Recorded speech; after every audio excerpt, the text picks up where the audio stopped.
अर्जुन के मन में क्या चल रहा था? अर्जुन के मन में ये था कि मैं युद्ध नहीं करना, मुझे ये मेरे परिजन ही हैं, हाँ, वो मेरे अपने, मतलब युद्ध की तैयारी हो जाने के बाद भी हाँ, अर्जुन के मन में कोई संशय था, एक डाउट था। हाँ, कैसे ना होते, कोई काम करने के लिए जब हम तैयार नहीं होते हैं तो मन में कई विचार आते हैं कि इसको नहीं करने का कोई बहाना ढूंढो। तो बहाना के लिए अभी अर्जुन के पास एक बहाना मिला कि मुझे मेरे रथ को ले जाकर कहाँ खड़ा कर दो? बीच में, जहाँ पे मैं देख सकूं कि मेरे साथ कौन कौन युद्ध करने आया। क्योंकि अर्जुन को ये देखने की जरूरत नहीं है। अर्जुन अभी समझ गए हैं कि युद्ध करना है तो चाहे कोई भी सामने हो, सबके साथ युद्ध करना है। लेकिन अर्जुन के मन में ये संशय था कि मुझे युद्ध से बचना है, वो भागना चाहते थे युद्ध से। तो भगवान उनकी इच्छा को समझ गए, लेकिन भगवान ये भी कहते हैं कि तुम कौन से वंशज से बिलोंग करते हो? तुम उनके पिता जो कौन है, वसुदेव जी, उनकी जो बहन है पृथा, यानी उनके पुत्र हो।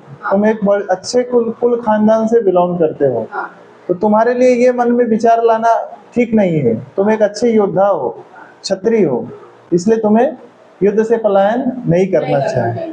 तो अपने कर्तव्य से, इन शॉर्ट अपने कर्तव्य से पलायन नहीं करना चाहिए व्यक्ति को। तो भगवान यहाँ पर उनकी इच्छा को समझकर ले जाकर बीच में खड़ा कर दिए और ऐसी जगह पर खड़ा किए जिससे अर्जुन को जो समस्या थी वही सामने आ गई उनकी। भगवान कहीं भी रथ को खड़ा कर सकते थे, लेकिन उन्होंने किसके सामने खड़ा किया? जहाँ पर, वहाँ पर द्रोणाचार्य खड़े थे, कृपाचार्य खड़े थे, भीष्म पितामह खड़े थे, सब जितने बड़े बड़े उनके जो संबंधी थे, जो उनके परिवारजन के थे, उनके सामने ले जाकर खड़ा कर दिया। तब अगला श्लोक 26वें श्लोक में जो है, यहाँ पर क्या कहते हैं? संजय बता रहे हैं, ये किसको बता रहे हैं? धृतराष्ट्र को। तत्र अपश्यत स्थितान पार्थ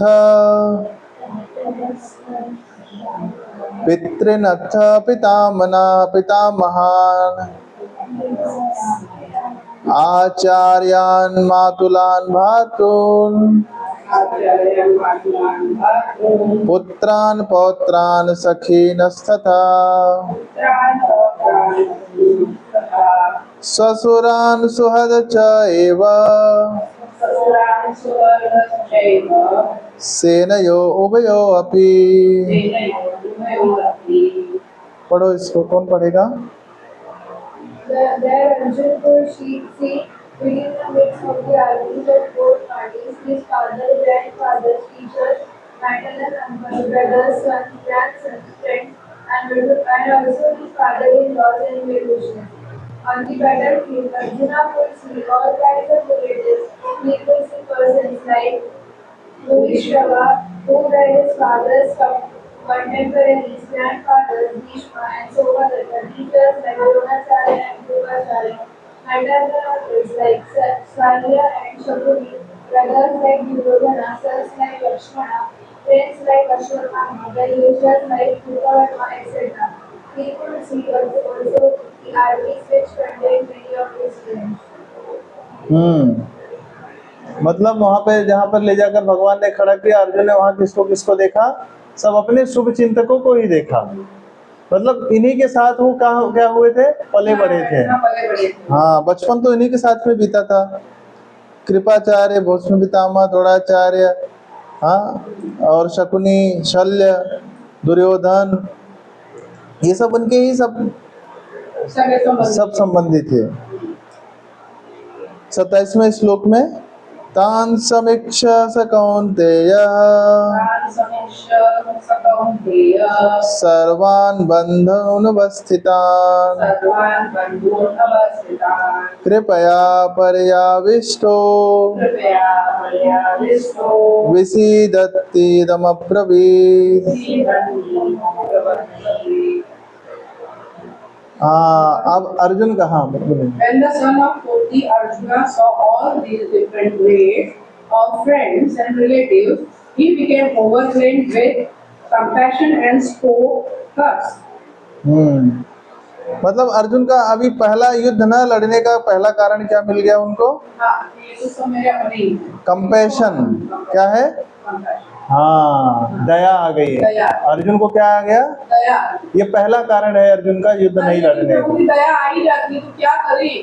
तो इसीलिए दया किसके ऊपर करना चाहिए? हाँ अभी जैसे कोई एक भिखारी है, हाँ बैठा हुआ है, हाँ अभी वो एक्टिंग करके बैठा है, हाँ, उसको चाहिए किसके लिए पैसा?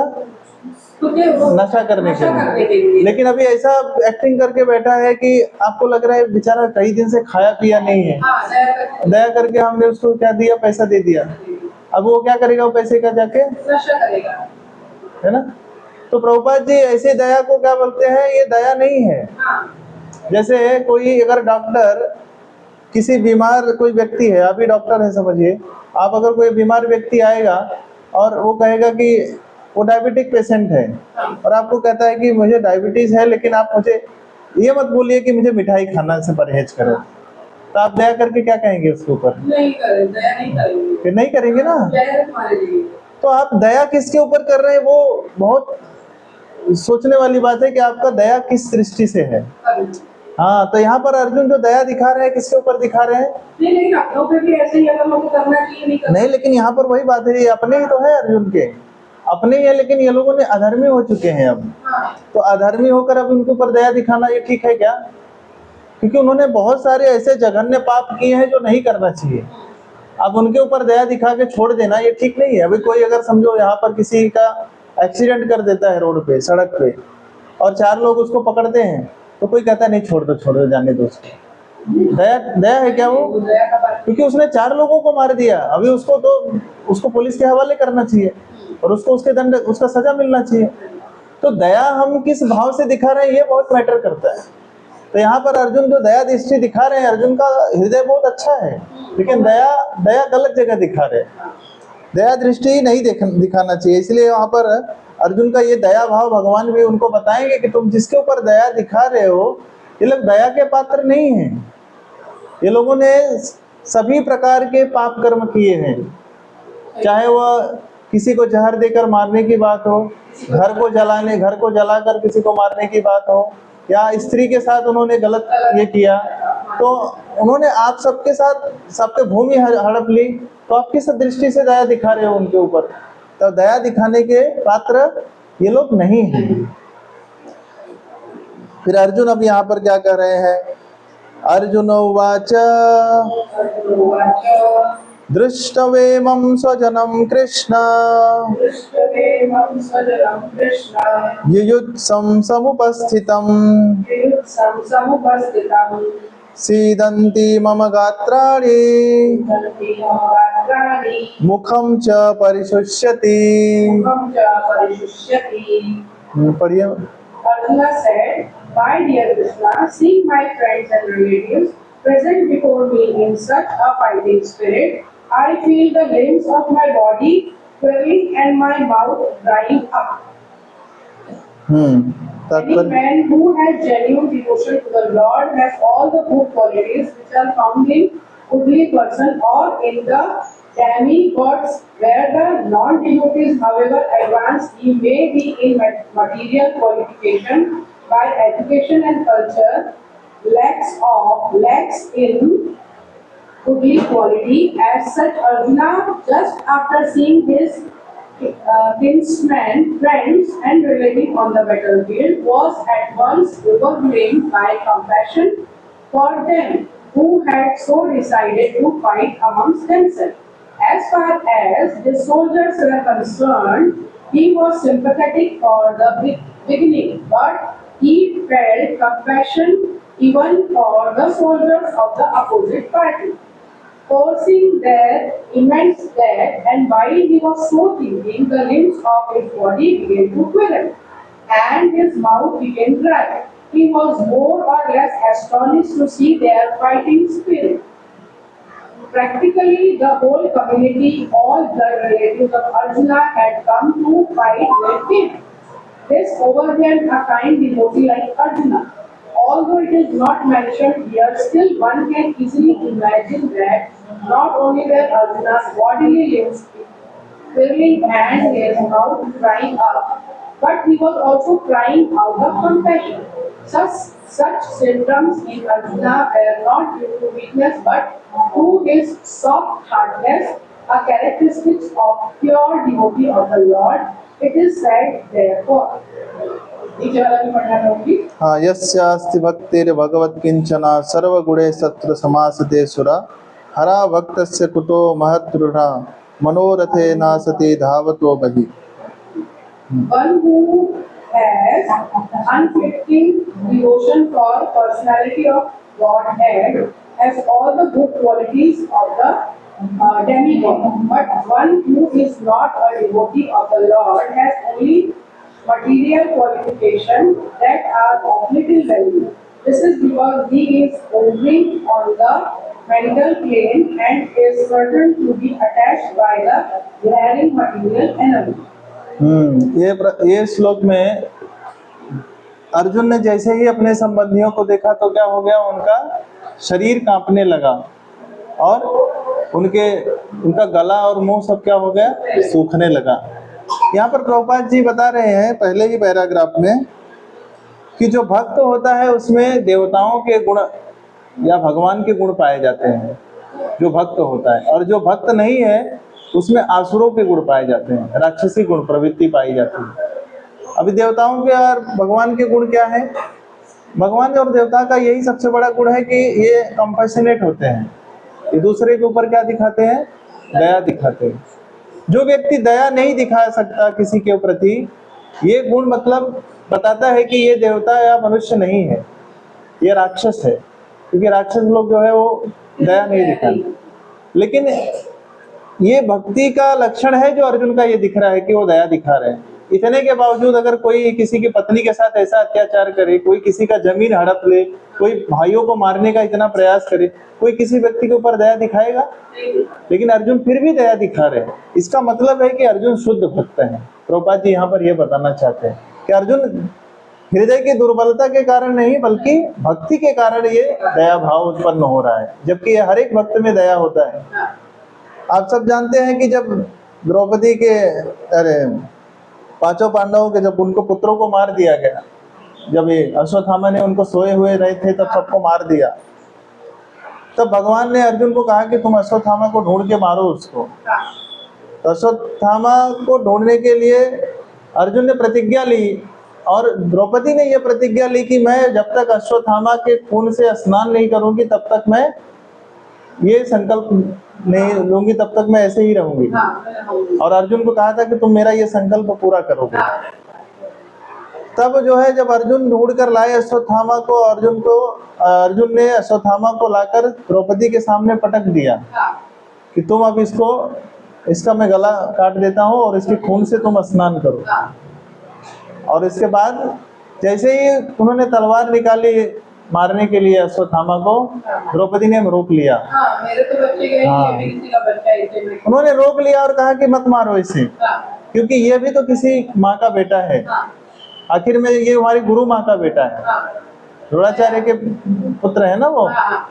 बोले ये हमारे गुरु माँ का बेटा है, आखिर में कृपी को भी मेरे इसके जाने के बाद उनको भी तो यही दुख झेलना पड़ेगा, इसलिए जाने दो इसको. अब तो हमारे पुत्र तो चले ही गए, इसको छोड़ दो.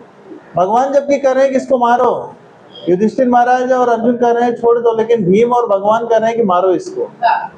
लेकिन बाद में यह हुआ था कि उसका जो है मणि जो है वो निकाल लो, और उसको पश्चाताप में आज भी अश्वत्थामा को ऐसा श्राप मिला है कि अश्वत्थामा एक जगह कहीं भी स्थिर नहीं रह सकते, क्योंकि उनके पाप कर्म से जो उनका खून निकलता है मणि के द्वारा, जो मणि निकाल ली थी भगवान ने, वो मणि से जो खून निकलता है वो खून का इतना बदबू आता है कि अपने ही खून की बदबू से वो एक जगह स्थिर नहीं रह सकते.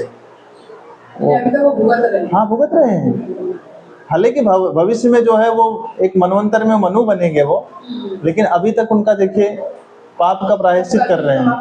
हाँ, प्रायश्चित देखिए कितना कर रहे हैं.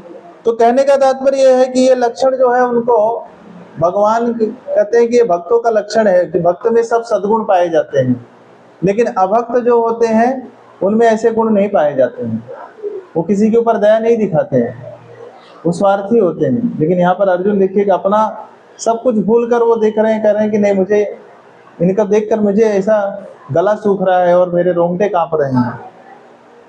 तो रूम में चलो। यस माता, हरे कृष्ण। हरे कृष्ण। अगला चलिए, हरे। अगला श्लोक है 29वां श्लोक। वेपतुश्च शरीरे में रोमहर्षश्च जायते, गांडीवं संसत्रे हस्त्वा हस्तात्वक च एव परिदहायते। पढ़ो।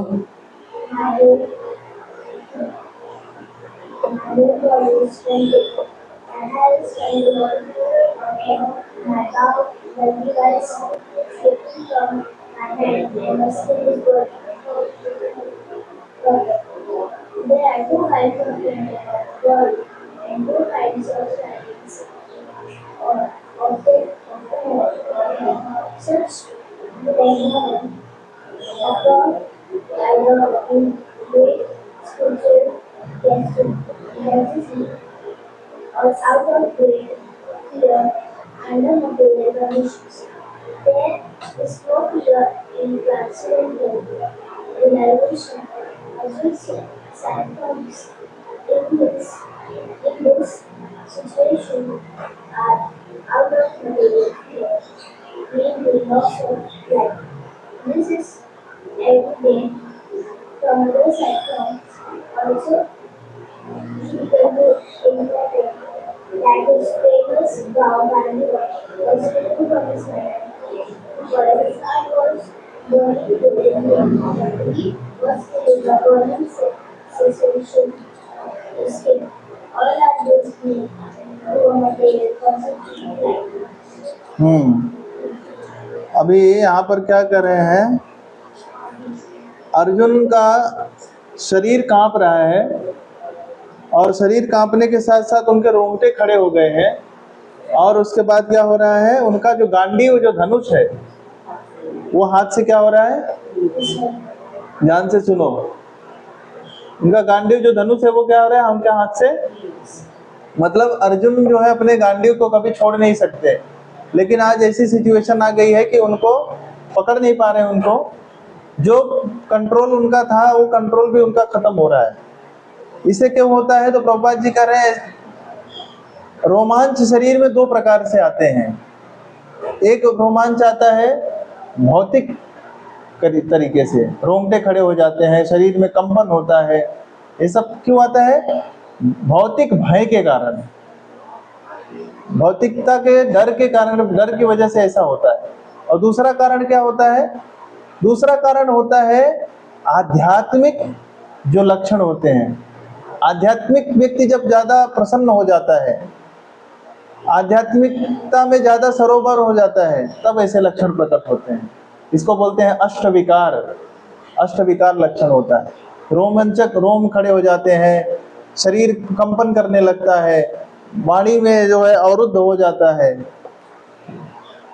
ना। लेकिन ये अर्जुन का जो लक्षण है ये आध्यात्मिक लक्षण नहीं है, यहाँ पर ये भौतिक लक्षण है। डर के मारे, क्या डर है उनको, अपने लोगों को हत्या करने जा रहा हूं मैं, ये भय के कारण जो है उनके हाथ से धनुष सड़क, उनका गांडीव जो है वो सरक रहा है, गला सूख रहा है, रोंगटे खड़े हो गए हैं और शरीर कांप रहा है। ये भौतिक लक्षण है, आध्यात्मिक लक्षण नहीं है।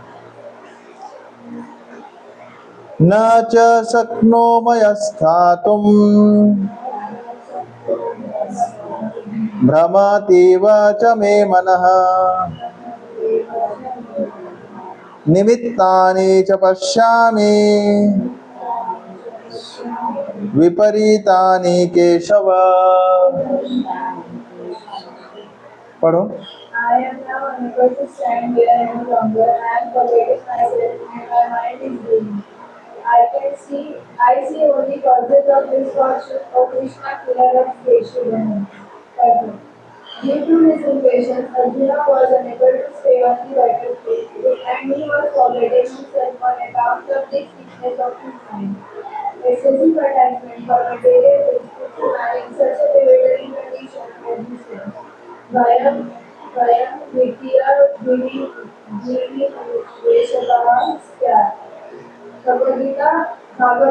11:37.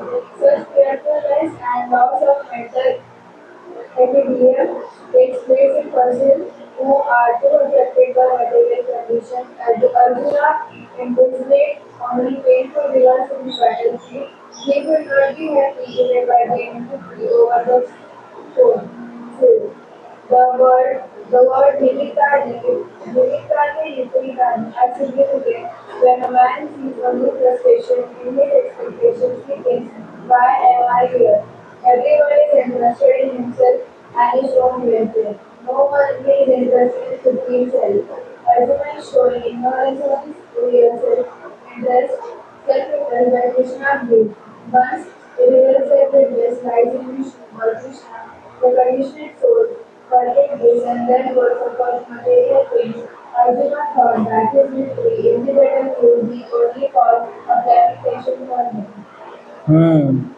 तो अर्जुन यहाँ पर क्या बोल रहे हैं भगवान श्री कृष्ण को कि मैं यहाँ अब और अधिक खड़ा होने में समर्थ नहीं हूँ, मुझे तो अमंगल दिखाई दे रहे हैं। अमंगल मतलब मुझे ऐसा कुछ नहीं लग रहा है कि कुछ अच्छा होने वाला है, मुझे कुछ शुभ नहीं दिखाई दे रहा है, मंगल कुछ नहीं दिखाई दे रहा है। ऐसा क्यों हो रहा है?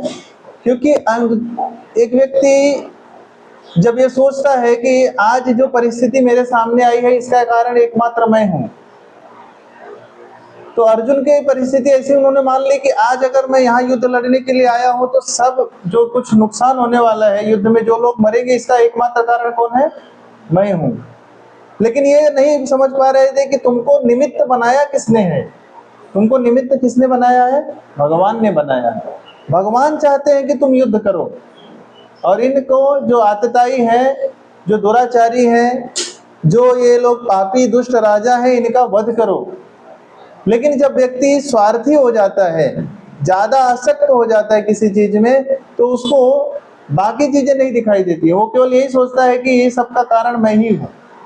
तो अर्जुन यहाँ पर आसक्त हो गए हैं अपनों से, और भगवान के रहते हुए भी भगवान को नहीं देख पा रहे हैं। तो यहाँ पर प्रभुपाद जी बताते हैं कि प्रभुपाद जी कहते हैं कि हर व्यक्ति अपने स्वार्थ में लगा हुआ है।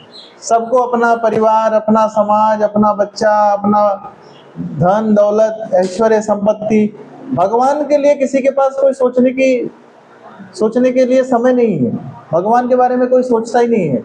तो जब ये ऐसा कुछ घटना होती है जब उसके जीवन में, तो व्यक्ति लाचार हो जाता है। तो व्यक्ति क्या कर लेते हैं? कुछ गड़बड़ सड़बड़ कर लेते हैं। वो व्यक्ति क्या हो जाता है? वो परेशान हो जाता है, असहनीय हो जाता है उसका दुख।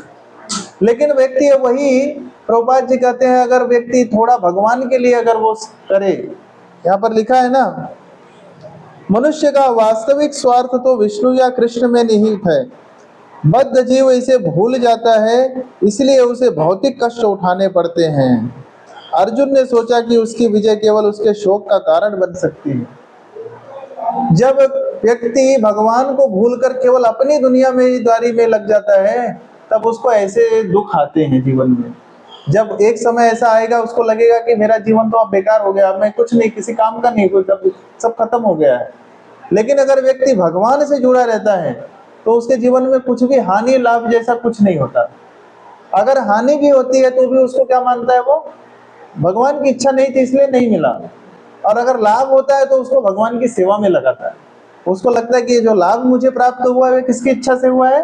भगवान की इच्छा से हुआ है। तो हानि लाभ, जय पराजय, सुख दुख, लाभ हानि, ये सब जितना भी है, ये सब किसको मानता है? यह भगवान की कृपा मानता है, भगवान का आशीर्वाद मांगता है, और इसको मानकर वह हमेशा जीवन में सुखी रहता है।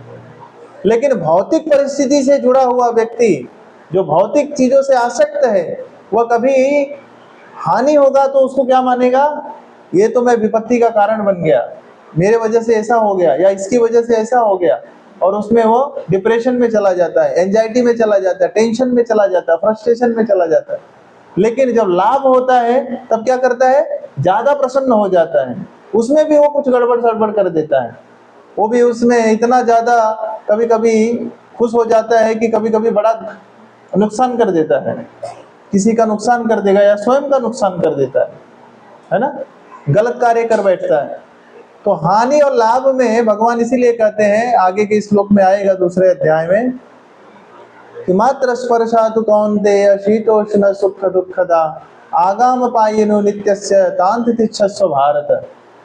कि हे अर्जुन, ये जो सर्दी गर्मी, लाभ हानि सुख दुख, ये सब हमारे जो जीवन में आते हैं, ये केवल एक समय आते हैं और फिर चले जाते हैं। इनको सहन करना सीखो। यदि किसी के जीवन में आज सुख है तो उसको सहन करना सीखे। सुख है तो उसको भगवान के साथ मिलकर बांटे, लोगों के साथ मिलकर बांटे। कहते हैं कि सुख बांटने से बढ़ता है और दुख बांटने से कम होता है। लेकिन यहाँ पर सुख लोग क्या करते हैं, आपस में ही कर लेते हैं, और दुख जो है दूसरों को बांटते हैं केवल। हाँ, और दुख बांटने का पर्पस क्या होता है कि दूसरों को दुखी कर देते हैं। लेकिन यहाँ पर पर्याय क्या है, सुख जब हो तब सुख भी बांटना चाहिए। तो सुख जब आप बांटेंगे तो आपका दुख भी अपने आप बंट जाएगा। ऐसा भाव रखना चाहिए। ये भाव कब आता है, जब कोई भक्त रहता है, तब जब कोई भक्त बनता है, भगवान की भक्ति में लगता है। तो यहाँ पर भगवान ये बता रहे हैं कि अब अर्जुन को ऐसा लग रहा है कि ये सब युद्ध का जो कारण है मेरे ही वजह से हो रहा है। अगला श्लोक, न च श्रेयनुपश्यामि हत्वा स्वजनमाहवे न कांक्षे विजयं कृष्ण न च राज्यं सुखानि च। पढ़ो।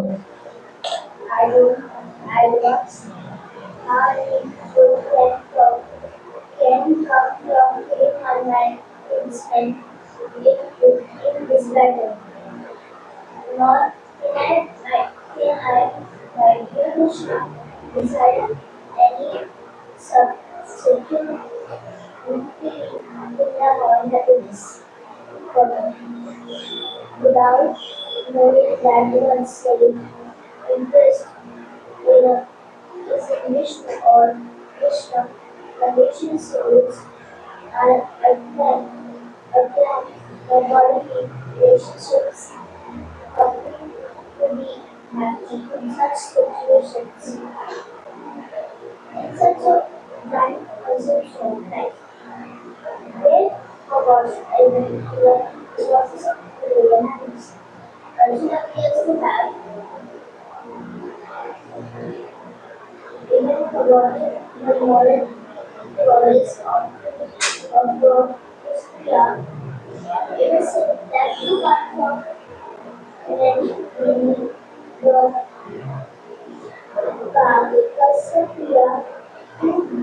dies directly in front of the battlefield. Under Krishna's personal order and the person, the renounced order of life, who is adopting devoted to spiritual culture, are agreed to enter into surrender glory, which is so powerful and tragic. Arjuna's can even to kill his enemies. He let alone his relatives. He thinks that by killing his friend, there will be no happiness inside, and therefore he is not willing to fight just as a person who does not feel hunger is not angry inside. He has now decided to go into the forest and be settled life in meditation. But as Kshatriya, he requires a kingdom for its successes because the Kshatriyas do not engage themselves in any other occupation. Arjun has no kingdom. Arjun's soul opportunity for them to in the nice inviting way, discuss the senators and pretending he could not inherit from his father, which he does not like to do. Therefore, he confided to fight for himself fit to go to the forest to live a scheduled life of frustration.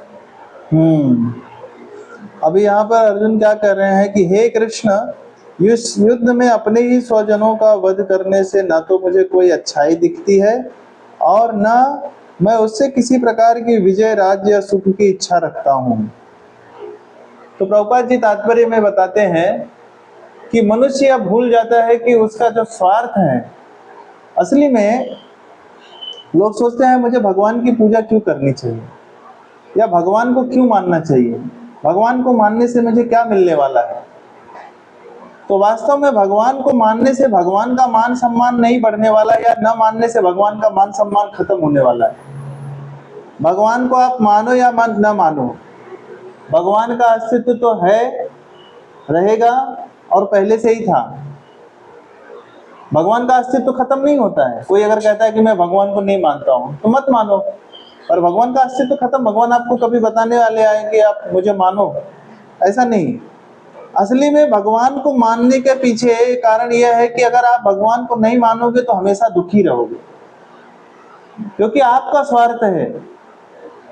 जैसे अगर कोई अगर सरकार के नियम को नहीं मानता है और कहता है कि मैं सरकार के नियम को नहीं मानूंगा, तो क्या होगा? बार बार उसे जेल जाना पड़ेगा, क्योंकि कुछ गलत काम करेगा, सरकार ने नियम बनाए उसको तोड़ेगा तो उसको बार बार दंड भुगतना पड़ेगा। इसी तरह जो नियम है सरकार का, उसको जो व्यक्ति मानता है, इससे क्या होता है? उसका भला होता है। सरकार ने नियम इसीलिए बनाए कि व्यक्ति का भला हो। तो भगवान को अगर कोई व्यक्ति मानता है तो उसका खुद का स्वार्थ है कि उसका भला हो, उसका कल्याण हो, क्योंकि भगवान को नहीं मानेगा तो व्यक्ति हमेशा दुखी रहेगा संसार में। भगवान को नहीं मानने वाले देखिए संसार में कितने दुखी हैं। लोगों के बहुत सारी चिंताएं हैं, कोई डिप्रेशन में है, कोई टेंशन में है, कोई किसी को क्या बीमारी है, किसी को क्या दुख है, तकलीफ है। लेकिन भगवान ने तो कह दिया कि जन्म मृत्यु जरा व्याधि, आज ही दैविक, आज ही भौतिक, आज आत्मिक, ये सब क्लेश हैं 7 प्रकार के। हाँ, ये क्लेश तो आपको हमेशा सताते रहेंगे। इसका परमानेंट इलाज एक ही है कि आप मेरी भक्ति में लग जाओ। माम उपेत्य तो कौन्तेय पुनर्जन्म न विद्यते, भगवान ने कहा है। हाँ, कि मेरे जो शरण में आ जाता है फिर उसका दोबारा फिर से जन्म नहीं होता है। तो भगवान तो क्लियर कट बता रहे हैं भगवत गीता में कि मेरी शरण में आ जाओ, और मेरी शरण में आने का पर्याय क्या है? कि तुम सुखी हो जाओगे। तो वही चीज यहाँ बता रहे हैं कि भौतिक रूप से अगर देखा जाए तो कोई कितना भी समृद्धशाली व्यक्ति होगा, जीवन में हमेशा दुखी ही रहेगा जब तक वो भगवान की शरण नहीं ग्रहण करेगा। तो अभी तक भगवान की शरण अर्जुन ने ग्रहण नहीं किया है। अभी तक अर्जुन अपना भी दिमाग लगा रहे हैं सब, और इस कारण से सोच रहे हैं कि युद्ध लड़ने से क्या होगा, मैं युद्ध जीत भी जाऊंगा लेकिन मेरा दुख का निवारण नहीं होने वाला है। कभी कभी कोई व्यक्ति सोचता है बस ये 10th का एग्जाम पास हो जाऊंगा तो बस मेरा लाइफ सेटल हो जाएगा। फिर 10th का एग्जाम पास हो गया तो चलो अभी 1 साल बाद थोड़ा एंजॉयमेंट, दूसरे साल बाद फिर से 12th का एग्जाम देना है। अभी देखिए, मैं देखता हूँ बच्चों का 10th का एग्जाम को लेकर कितना प्रेशर बना हुआ है दिमाग में। इतना क्यों प्रेशर लेने का? इतना प्रेशर लेने का जरूरत नहीं है। आराम से पढ़ाओ, रिलैक्स मोड में पढ़ाई करो, एग्जाम दो, खत्म। इसमें क्या इतना टेंशन लेके, एंजाइटी लेके? और तुम्हारा टेंशन वैसे भी कभी खत्म नहीं होने वाला है। तुम्हारा 10th का एग्जाम देने के बाद क्या लगता है तुम्हारा टेंशन खत्म हो जाएगा? अरे 12th में जाओगे फिर से एक टेंशन बड़ा होगा। 12th का एग्जाम का फिर से तैयारी करो, फिर से एग्जाम लिखो, फिर वो एग्जाम क्लियर करने के बाद तुमको क्या लगता है पूरा टेंशन खत्म हो गया। उसके बाद फिर से चलो ग्रेजुएशन, फिर से इंजीनियरिंग, फिर से सीए, फिर से बीए, फिर से बीकॉम करो। उसके बाद क्या टेंशन खत्म हो जाएगा? उसके बाद चलो जॉब के लिए फिर इंटरव्यू दो, इंटरव्यू का तैयारी करो, फिर क्या टेंशन खत्म हो जाएगा? उसके बाद जॉब लग गई तो उसमें भी कंपटीशन, अभी पोजीशन चाहिए, पावर चाहिए, उसके लिए फिर से अलग प्रिपरेशन, और ज्यादा माथापच्ची, और ज्यादा घंटे काम करो। टेंशन खत्म हुआ? टेंशन कभी नहीं खत्म होने वाला है। इसलिए टेंशन फ्री रहो, रिलैक्स माइंड में रहो, अपना ड्यूटी, अपना जो रिस्पॉन्सिबिलिटी है उसको समझो। केवल टेंशन में लेकर, एंजाइटी में आकर कोई भी कार्य मत करो। तो यहाँ पर भगवान वही अर्जुन को बताएंगे अभी कि तुम अर्जुन क्या हो रहा है, तुम ज्यादा आसक्त हो गए हो। इस आसक्ति के कारण तुम अपने कर्तव्य को भी भूल गए हो कि तुम्हारा असली कर्तव्य क्या है। असली कर्तव्य है तुम्हारा, तुम क्षत्रिय हो, तुम्हें युद्ध करना चाहिए। तुम एक स्टूडेंट हो, तुम्हें पढ़ाई करना चाहिए, मोबाइल नहीं देखना चाहिए दिन भर। अगर दिन भर मोबाइल देखोगे तो एग्जाम में टेंशन ही होगा, फ्रस्ट्रेशन ही होगा। हाँ, पढ़ाई करोगे तो एग्जाम अच्छे से पास करोगे, उसके लिए टेंशन लेने की जरूरत ही नहीं है। इतना प्रेशर बच्चों को देख रहा हूँ, एग्जाम शुरू हुआ तो इतना टेंशन में आके, बाप रे, ऐसा लग रहा है ये पहला और आखिरी एग्जाम होगा, इसके बाद कोई एग्जाम देने की जरूरत नहीं पड़ेगी उनको। इतना नहीं टेंशन लेने का, शांति से एग्जाम दो, सब ठीक हो जाएगा, है ना। हरे कृष्णा कृष्णा कृष्णा हरे हरे, हरे राम राम राम हरे हरे।